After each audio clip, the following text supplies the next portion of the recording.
राधा, राधा। ओह, राधा।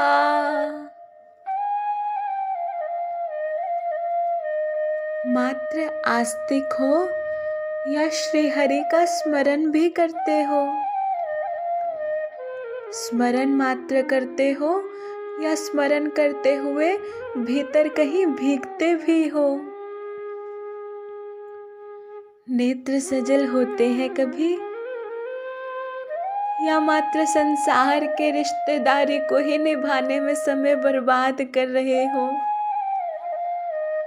स्मरण करो ना उस प्यारे से सांवरे का, पर मन से करो।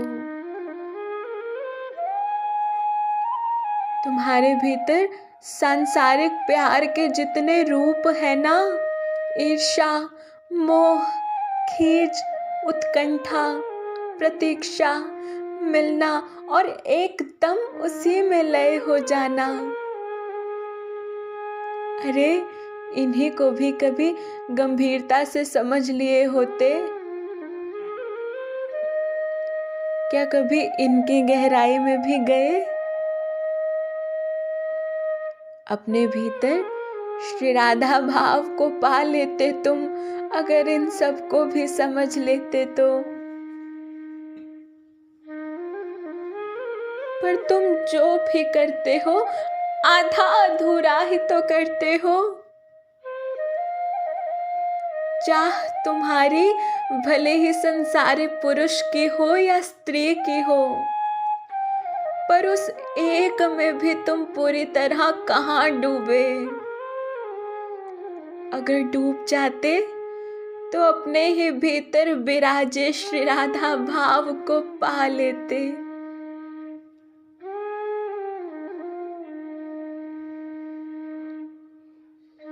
जब किसी के लिए तुम्हारा हृदय धड़का, तब तुम में कुछ कौतूहल जागा ही नहीं। ये स्त्री छूटी या ये पुरुष छूटा तो फिर दूसरे पुरुष की तलाश में निकल गए, या दूसरी स्त्री को खोजने लगे। पर तड़प स्त्री या पुरुष की नहीं थी, तड़प थी प्रेम की। एक प्रेम लीला जो तुम्हारे अंतःस्थल में चल ही रही है। आत्मा तड़प रही है परमात्मा से मिलने के लिए। परमात्मा तड़पता है आत्मा से रमन करने के लिए। इस मूल बात को नहीं समझे तुम, और अभी भी कहाँ समझ रहे हो। काश उस प्रेम लीला में अपने आप को झोंक दिया होता, उस प्रेम लीला में जो निरंतर चल रही है सनातन अनादिकाल से। क्या अभी भी हिम्मत है उस प्रेम लीला में अपने अहम को विसर्जन करने की? पर दिक्कत ये रहेगी कि तुम नहीं रहोगे, फिर तुम मिट जाओगे। यही डर है ना तुम्हें? पर मंजिल तो यही है प्यारे, कब तक डरे रहोगे? महर्षि शांडिल्य वज्रनाभ के माध्यम से हमें ही समझा रहे हैं।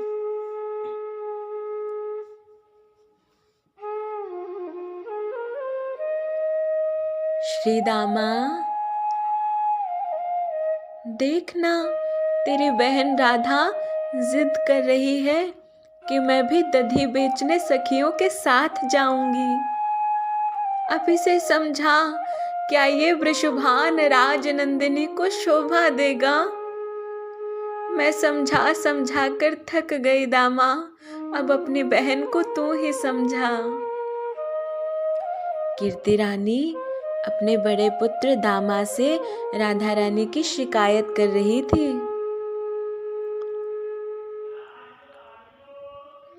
दधी बेचने जाना गोप कन्या के लिए कोई अनुचित कार्य तो है नहीं।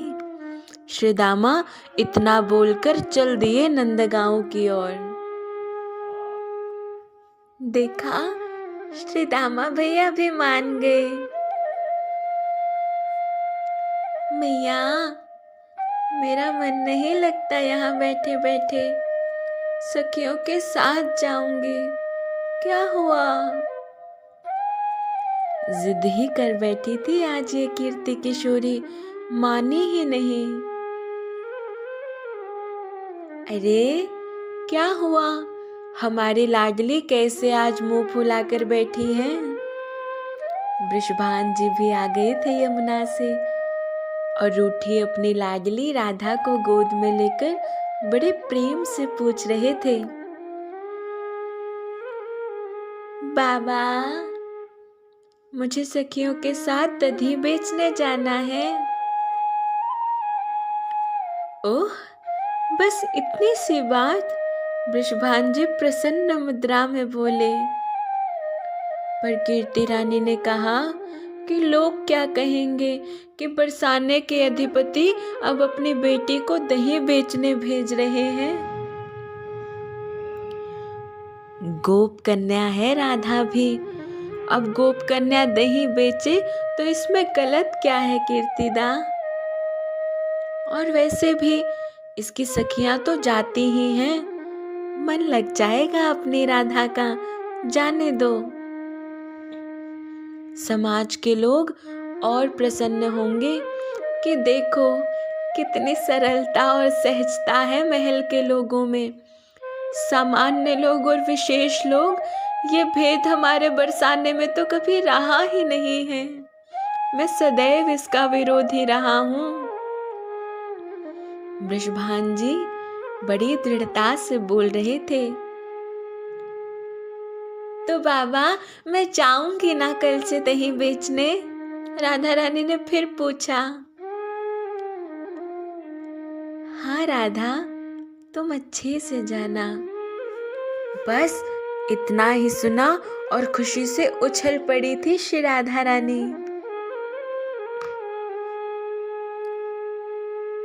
नई मटकी मंगवाई थी आज कीर्ति रानी ने। मटकी में दही भर दिया था। मटकी छोटी थी ताकि उठाने में कोमलांगी श्री राधा को कोई कष्ट ना हो। जैसे माखन चुराना कृष्ण की बाल चपलता थी। नहीं तो जिसके यहाँ 9 लाख गैया हो, वह भला क्यों चुराने लगा माखन? ऐसे ही जिनके बरसाने में रिद्धि सिद्धि वास कर रही हो, वो दही बेचने जाएंगी। पर जा रही है आज ये। और कारण वही है, अपने सांवरे से मिलना, उसे देखना, बस। सखियां भी आज बेहद प्रसन्न है। लाडली आज हमारे साथ दही बेचने चलेंगी। पहले तो किसी को विश्वास ना हुआ, पर ललिता ने समझाया, पगली, राजकिशोरी जैसा व्यवहार क्या कभी किया है हमारी श्री जी ने तुम्हारे साथ? ना जी, हम तो उनके साथ जब भी रहते हैं लगता है हमारी ही सखी हैं। कभी कभी दलवैया भी डाल लेती है वो तो। जे कहते हुए सखी भाव विभोर हो गई। अच्छा, चल अब श्री जी के महल की ओर। सब सखियां सिर में दही की मटकी लेकर चल पड़ी महल। आह, कितनी प्यारी लग रही है आज हमारी भानु दुलारी। छोटी सी, कोमल इतनी मानो छुई मुई हो, और वर्णी और बिजली की सी आभा। नीले रंग का लहंगा पहनी हुई है। नजर ना लग जाए मेरी लाडली को। ए सखियों, मेरी राधा का ख्याल रखना, इसे कुछ होना नहीं चाहिए। कीर्ति रानी ने सब सखियों को समझाया। कुछ नहीं होगा, हम पलकों में रखेंगे इन्हें, आप चिंता ना करो मैया। ललिता सखी ने समझाया और चल पड़ी श्री राधा रानी को आगे करके सब सखियां दही बेचने। अब बताओ कहाँ जाएंगे दही बेचने? ललिता सखी ने पूछा। पूछना तो आवश्यक था, क्योंकि दही बेचना ही तो उद्देश्य नहीं था ना। हे वज्रनाभ, इतना स्मरण रखना, यहाँ जो श्री राधा रानी कह रही है वो बड़ी गूढ़ बात है। महर्षि शांडिल्य ने सावधान किया। श्री राधा रानी कहती है, हे सखी, वहीं चलो जहाँ हमारे कृष्ण हो। आहा, वज्रनाभ सुनकर आनंदित हुए। हे गुरुदेव, कितनी प्रेममयी बात कही यहाँ श्री राधा रानी ने। हाँ वज्रनाभ, तो फिर नंदगांव ही चले, क्योंकि आपका सांवरा तो वही मिलेगा राधा। सखियों ने हंसते हुए कहा और सब सखियां नौका में बैठकर नंदगांव की ओर चल दी। वहां जाकर कहती है, कोई दही ले लो, कोई दही ले लो, कोई तो दही ले लो।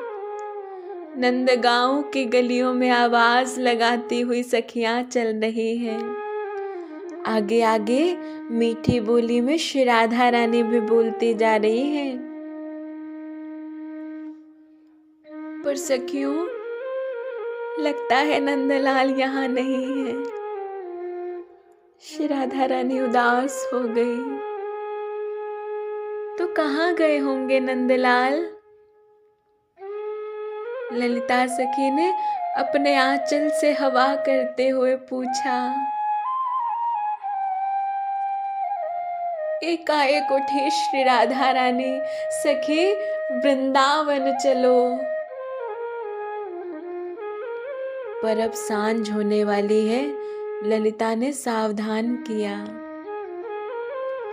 चलो ना, कुछ नहीं होता, आ जाएंगे जल्दी, उन्हें एक बार देखकर आ जाएंगे, चलो। अब श्री राधा रानी की बात कौन टालता। नौका में वापस बैठ गई सब और चल पड़ी वृंदावन की ओर। बस यही नौका लगा दो और देखती हैं कन्हैया इधर उधर ही होंगे। शीघ्र ही राधा रानी उतरी, उनके पीछे सखियां वृंदावन में उतरी और वन में खोजने के लिए चल पड़ी। उधर होंगे। ललिता देख, तो उधर से धूल उड़ रही है, शायद उधर होंगे। देख, वहां मोर नाच रहे हैं, मेरे श्याम उधर ही होंगे।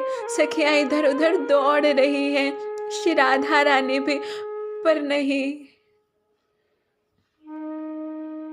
मिले श्याम। उदासी घनी हो गई, मन में दुख हो रहा है। ओह, प्यारे को आज मैं नहीं देख पाई। आज का दिन कितना खराब गया। तभी ललिता चिल्लाई, लाडली, यमुना में जल बढ़ गया है, हमारी नौका बह गई। सखियों के सामने ही नौका बह गई। ओह, आज तो दिन ही खराब था, इंदुलेखा ने कहा। सही कह रही है सखी। जिस दिन शाम ना दिखे वो दिन तो सच में खराब है। राधा रानी के नेत्र सजल हो उठे। अरे लाडली, ये तो सही है, पर अब जाएंगी कैसे बरसाने? और अगर ये बात वृषभान बाबा को पता चल गई कि आप और हम यहाँ फंस गए हैं, तो वो कल से आपको कहीं भी जाने नहीं देंगे। ये बात सुनते ही राधा रानी और दुखी हो गई कि कल से हम नहीं आ पाएंगी और कल भी श्याम सुंदर को नहीं देख पाएंगी। ललिते, ललिते कुछ कर, कोई नौका कहीं से आ रही हो या जा रही हो, उसे हम मोल ज्यादा देंगे, पर हमें ले जाए जल्दी, नहीं तो कल हम नहीं आ पाएंगे। राधा रानी ने ललिता को कहा। देख रही हूँ राधा, शाम भी ढलने वाली है, मुझे ये डांट पड़ेगी कीर्ति मैया की। सब सखियां यमुना में कोई नौका वाला मिले यही देखने लगी थी, और तभी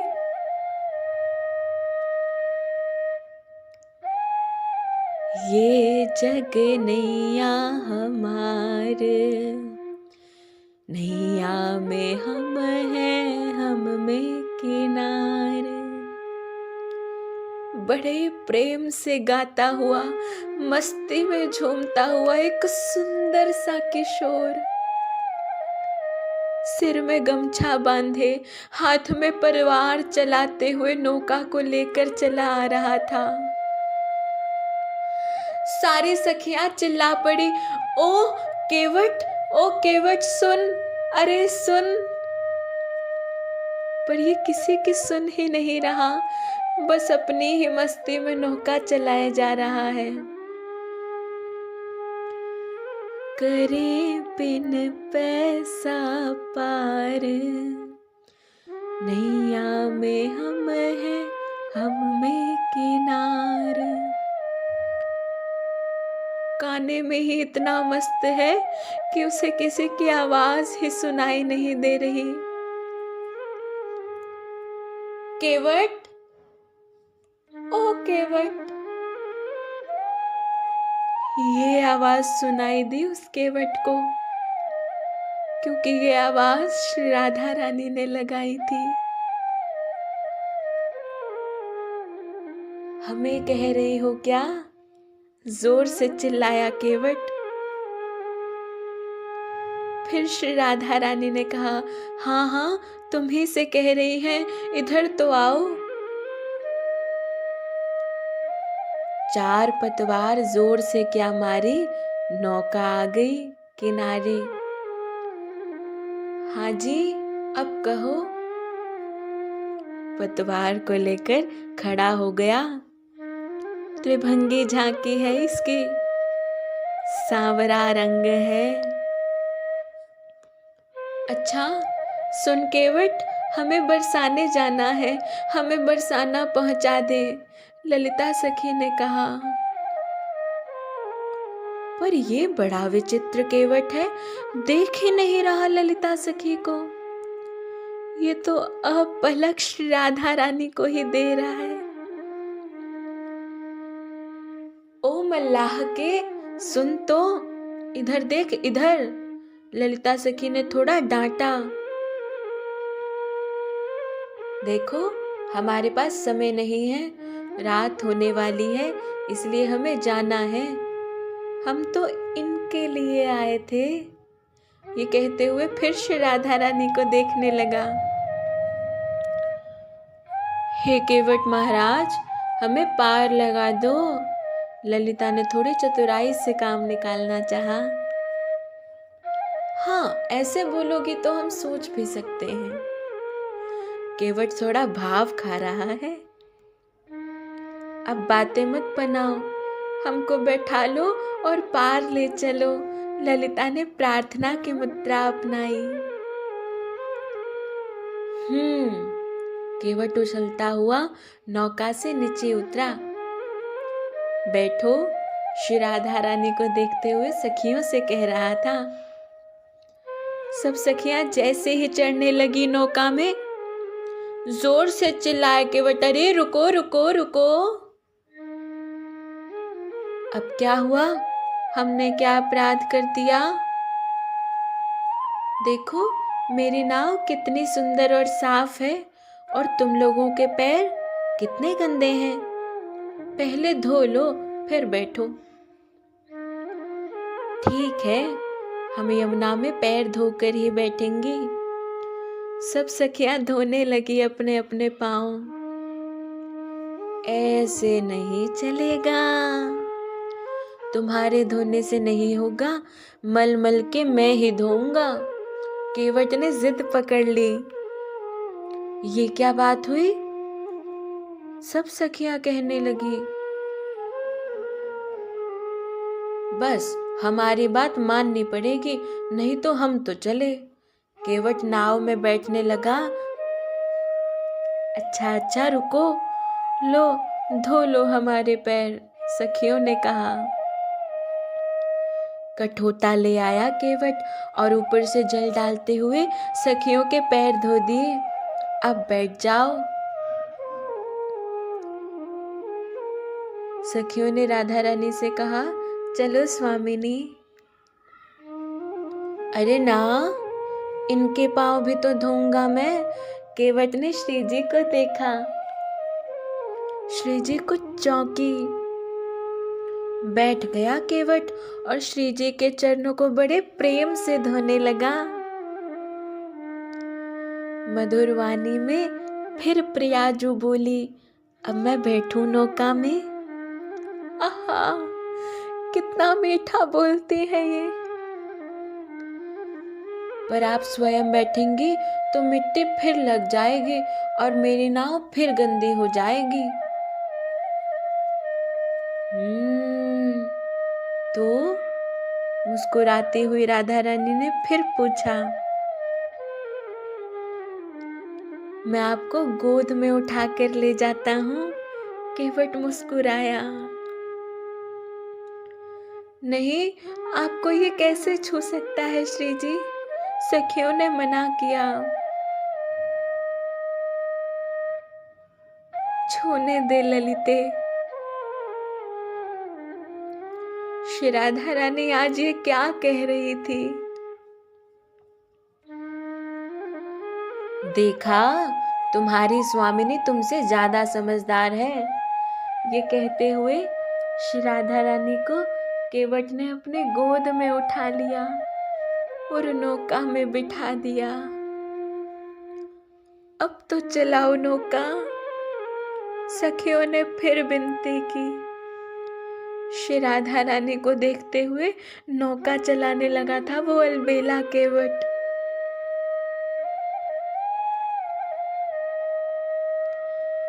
अब हमारी नौका नहीं चलेगी।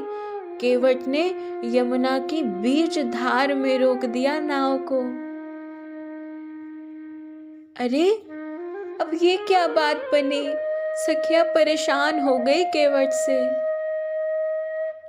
हमें भूख लगी है, तुम्हारी मटकियों में क्या क्या है? और देखो, जब हमें भूख लगती है ना, तब हमसे कोई काम नहीं होता। पतवार छोड़ दिया केवट ने ये कहते हुए। श्री राधा रानी ने सबको कहा, दे दो सारा दही इसे, इसी के भाग्य में था हमारा ये माखन। और सारा मही माखन देखते ही देखते खा गया वो केवट। डकार ली। आहा, सखी, अब हमें नींद आ रही है, क्योंकि हम जब कुछ खा लेते हैं ना, तब हमसे कुछ काम नहीं होता। अरे, तो पागल है क्या? सखियां चिल्लाई। पर देखते ही देखते वो केवट तो गिरा श्री राधा रानी के चरणों में। और जैसे ही गिरा तो उसकी फेंट दिख गई श्री राधा रानी को। अरे, इसकी फेंट में क्या है? ललिता उठी और फेंट में से, अरे ये तो बांसुरी है, पर ये तो हमारे कृष्ण की बांसुरी है। तब मुस्कुराते हुए श्री राधा के चरणों को चूमते हुए कृष्ण उठ खड़े हुए। ओह, तो तुम हो केवट महाराज। सखियों ने बांसुरी से ही पिटाई करनी शुरू कर दी। पागल हो क्या, मेरी बांसुरी टूट जाएगी, कन्हैया चिल्लाए। और सामने देखा तो श्री जी खड़ी मुस्कुरा रही थी।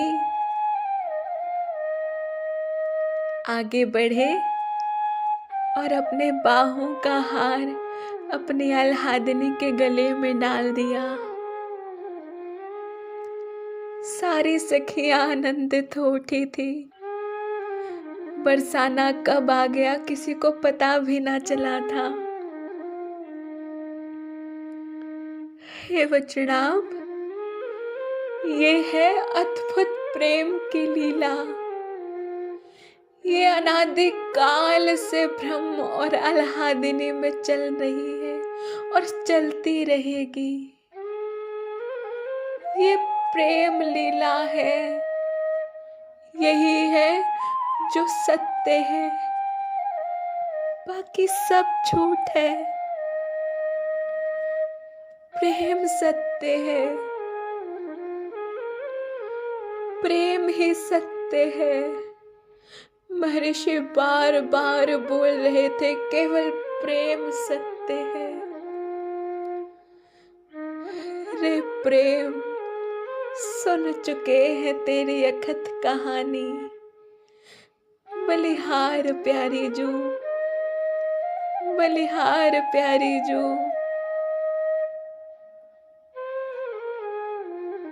राधा,